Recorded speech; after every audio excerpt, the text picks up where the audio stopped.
That's why I like the second story I get to tell this morning so much better. It's about another blind person, Bartimaeus. Blind Bartimaeus, as he was known about town. He was defined by his family and his friends by his blindness. But he refused to stay that way. He could have been bitter.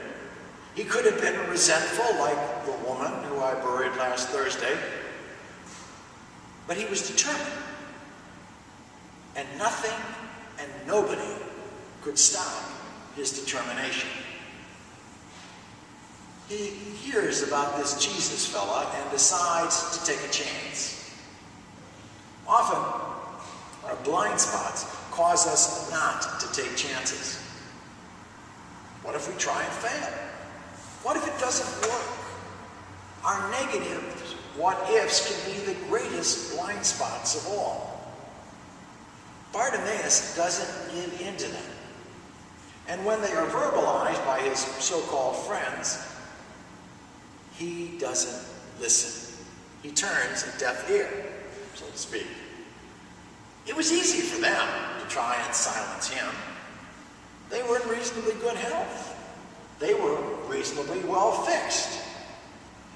Bartimaeus wanted to see, needed to see, to become a full member of the community again. And so there was no stopping him. To the shushing of his friends, he cries out his confession all the more.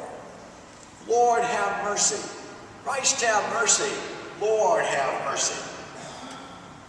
We sometimes are forced to say these words by the liturgy, but because we are like Bartimaeus' buddies, we don't really mean it until that moment comes when we are desperate. And then these are the first words on our lips as we throw ourselves before God. And here's the great news this morning. When we are spent, when we recognize our blindness, when we place ourselves in God's hands, Jesus notices. Look at that text. Jesus stops. Jesus stops right in his tracks, calls Bartimaeus over to him, and like a waiter asking if he could get him another glass of Merlot, says, "What can I do for you?" And the simple transaction takes place. Bartimaeus asks, Jesus provides, and like so many miracle stories, it could have ended right there. Bartimaeus could have gone home and started to live his life as a normal person in peace and tranquility. But instead, there are 5 words tacked on after the miracle that make this story different. Mark remembers that Bartimaeus followed Jesus on the way. This is not just a miracle story, but a discipleship story. Bartimaeus must have followed Jesus because a disciple, he is known and remembered wherever Mark's gospel is read. Why else would this healing story, unlike all the other healing stories in the Bible, have remembered Bartimaeus' name?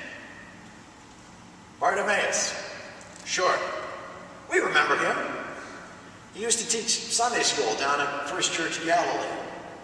He met and was healed by Jesus, and he was never the same. We remember him. How do we want to be remembered? As people whose blind spots were so big that we drove so many people away that the pastor had to make the funeral home staff attend our funerals?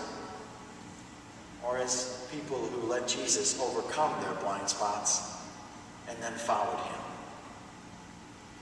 It seems to me that's a choice we all have to make every day. Will we follow Jesus?